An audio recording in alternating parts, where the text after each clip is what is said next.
Olá, querido, a graça e a paz. É um prazer poder ministrar a palavra de Deus ao seu coração. Eu sou o pastor Eduardo Rocha e eu quero convidar você a participar todos os dias conosco do nosso canal, ouvir as nossas ministrações e, claro, aprender e ser profundamente abençoado com a palavra de Deus.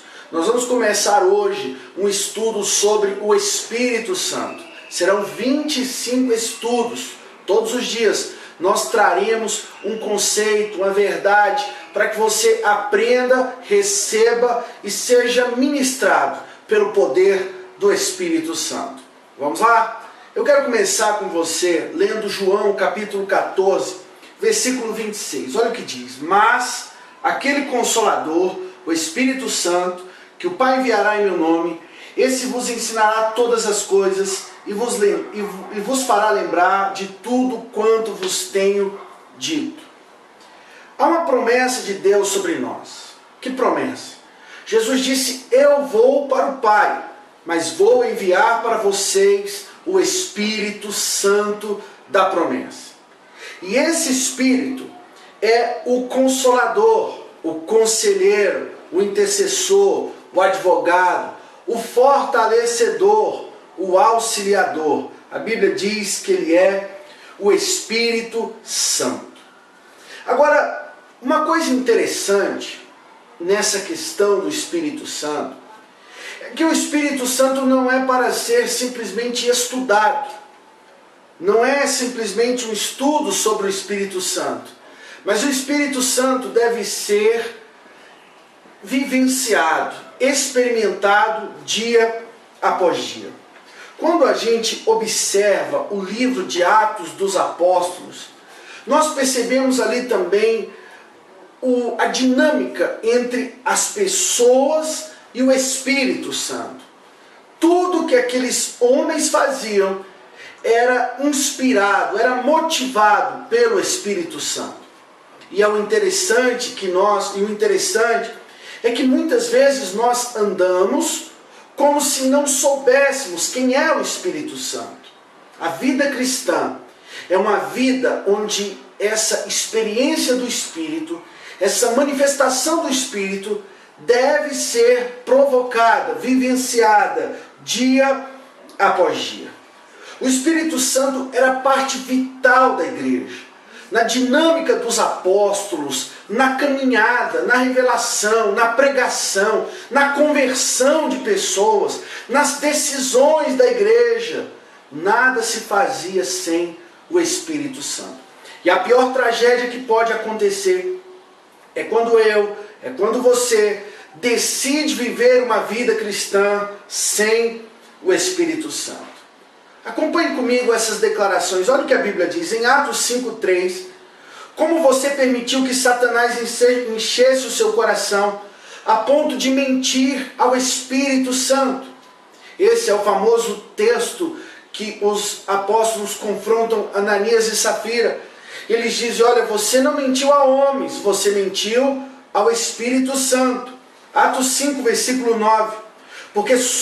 Porque vocês entraram em acordo para tentar o Espírito do Senhor. A quem eles estavam tentando? Ao Espírito do Senhor. Olha o que diz Atos 5, versículo 32. Nós somos testemunhas de tudo isso. Nós e o Espírito Santo. Os discípulos de Jesus não andavam sozinhos. Havia uma testemunha espiritual. Quem? O Espírito Santo. Atos 7, versículo 51. Vocês sempre resistem ao Espírito Santo. Muitas vezes, nós não estamos rejeitando simplesmente um pregador. Nós estamos rejeitando o Espírito Santo. Atos 11, versículo 12. E disse-me o Espírito que fosse com eles.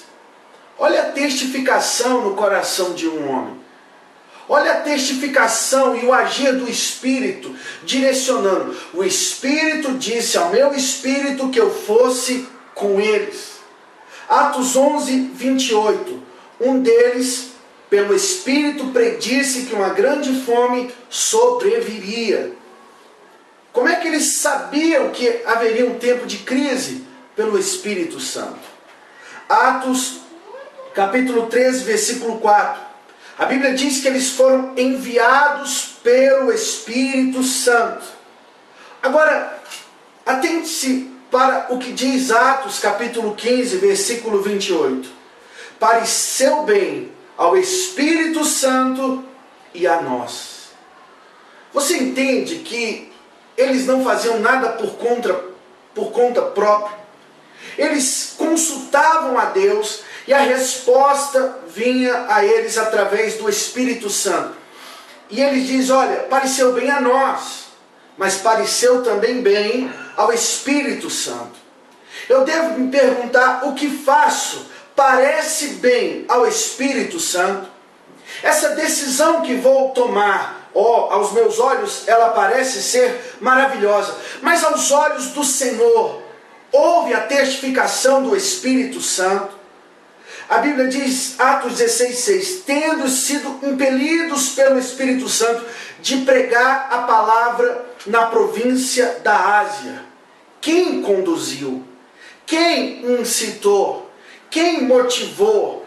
Quem constrangeu a pregar a palavra naqueles cantos, na província da Ásia? O Espírito Santo. Atos 16, versículo 7, eu acho isso fantástico. Olha o que diz o texto. Tentaram entrar em Bitínia, mas o Espírito de Jesus os impediu. Gente, que sensibilidade maravilhosa. É ter a percepção que o Espírito Santo quer nos levar a alguns lugares e de que o Espírito Santo não quer nos levar em outros lugares. E eles dizem que pareceu bem ao Espírito Santo, mas na verdade que o Espírito Santo impediu de que eles entrassem em uma terra. Que o Espírito Santo nos impeça de fazermos coisas que não agrade ao Senhor e que não é da vontade do Senhor. Atos 18:5.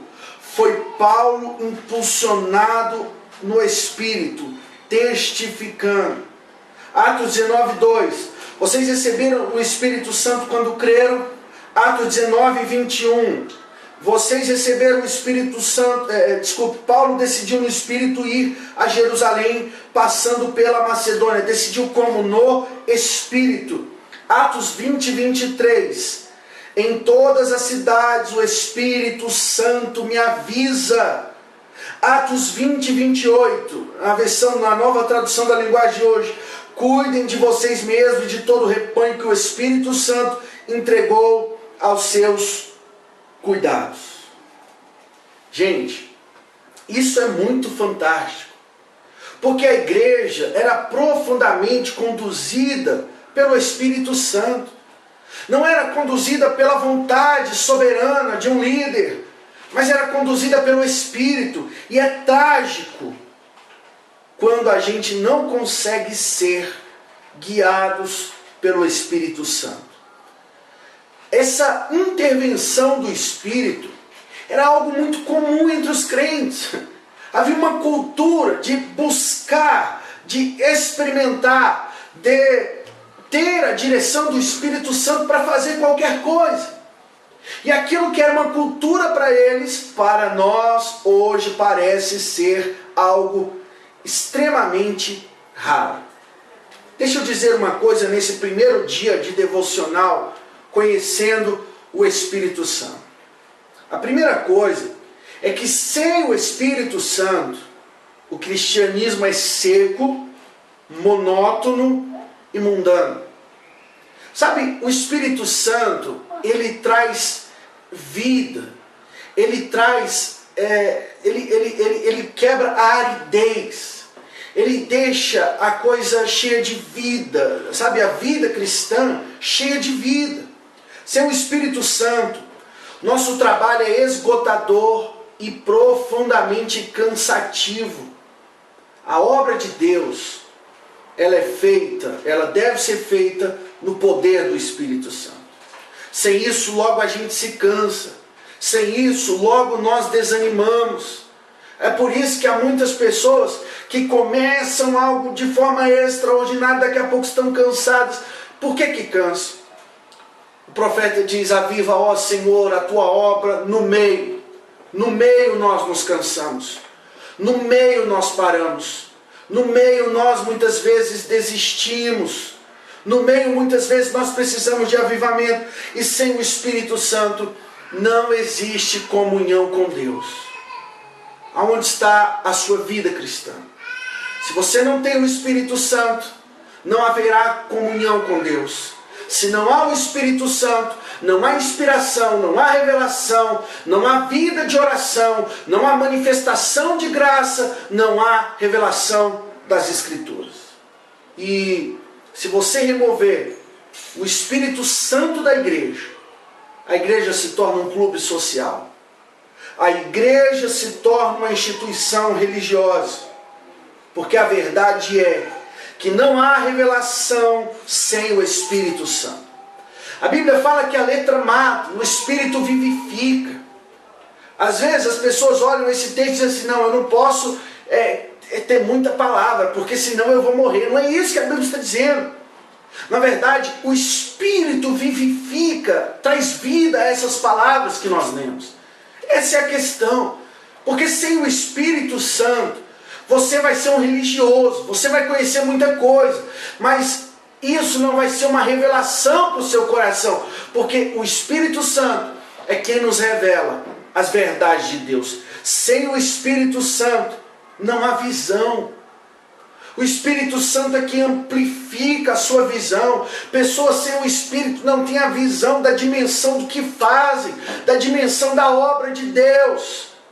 Sem o Espírito Santo, não há alegria. Por que nós vivemos tristes, muitas vezes, em nossas igrejas? Por que há tanta frieza? Porque não há o Espírito Santo. Sem o Espírito Santo, querido, não vai haver paz. Sem o Espírito Santo não vai haver liberdade. E essa é uma questão preciosa. Porque a Bíblia diz: o Espírito, o Senhor é o Espírito. E onde há o Espírito do Senhor, ali também há liberdade. 2 Coríntios 3,17. A grande verdade é que o Espírito Santo está em todos os lugares. Como isso, pastor? Olha o que Davi diz. Davi diz: para onde poderei eu escapar do teu Espírito? Para onde eu poderei fugir da tua presença? Salmo 139, versículo 7. Olha o que diz o Salmo 139. Se eu subo ao céu, tu estás lá. Se eu vou para o subterrâneo, lá estás também. Se como as asas douradas da manhã, rumo ao longínquo horizonte ocidental, tu me encontras em um minuto. Na verdade, tu já estás por lá me esperando. Salmo 139, versículos de 8 a 10. A mensagem é que o Espírito Santo está em todo lugar. E nós precisamos estar atentos a isso. Mas a Bíblia diz: aonde o Espírito está, também a liberdade. Eu penso que a tradução correta é aquela que diz: onde quer que o Espírito Santo, o Espírito seja Senhor, ali a liberdade. Querido, aonde está a liberdade? Aonde o Espírito Santo é Senhor. A liberdade vai estar se o Espírito Santo for Senhor da sua vida. É como a igreja de Atos dos Apóstolos. O Espírito era Senhor. A palavra diz aonde o Espírito do Senhor, a palavra grega para Senhor é Kyrios, ou seja, é a palavra que define a ideia de suprema autoridade. Então, aonde o Espírito do Senhor está, aonde o Senhor governa, aonde está a autoridade do Senhor, aí vai estar a liberdade. E por que muitos cristãos ainda não são livres? Ainda não conseguem experimentar a liberdade? Porque a autoridade suprema do Senhor não está sobre as suas vidas. Então o que eu quero apresentar para você, nesses dias de devocional, falando do Espírito Santo, é, quem dera, se nós fôssemos capazes de falar tudo aquilo que é o Espírito Santo. Eu estou casado, por exemplo, há 12 anos. A cada dia eu descubro coisas novas da minha esposa. E assim também é o Espírito Santo. Nós precisamos aprender a descobrir coisas novas da sua parte todos os dias. E quem dera se pudéssemos nesses 25 dias conhecer tudo sobre o Espírito Santo. Mas a grande verdade é que nós podemos conhecê-lo, nós podemos experimentá-lo, nós podemos vivenciar o Espírito Santo. E eu acredito que é isso que o Senhor deseja fazer sobre nós. Tá certo? Então hoje eu quero declarar para você, eu quero dizer para você, eu posso garantir que o Espírito Santo é a pessoa mais importante das nossas vidas. Você pode querer construir a sua vida cristã se relacionando com pessoas, frequentando a igreja, conhecendo coisas, ouvindo bons pregadores, mas nada vai ser tão relevante do que a sua vida e o seu dia a dia com o Espírito Santo. Que Deus nos abençoe nessa jornada e que possamos conhecê-lo dia após dia. Tá certo? Deus abençoe. Amanhã nós vamos dar continuidade a essa proposta, a esse ministério, a esse chamado, e que o Senhor te renove e te abençoe dia após dia. Seja cheio do Espírito Santo. Esse é o nosso desejo, em nome de Jesus.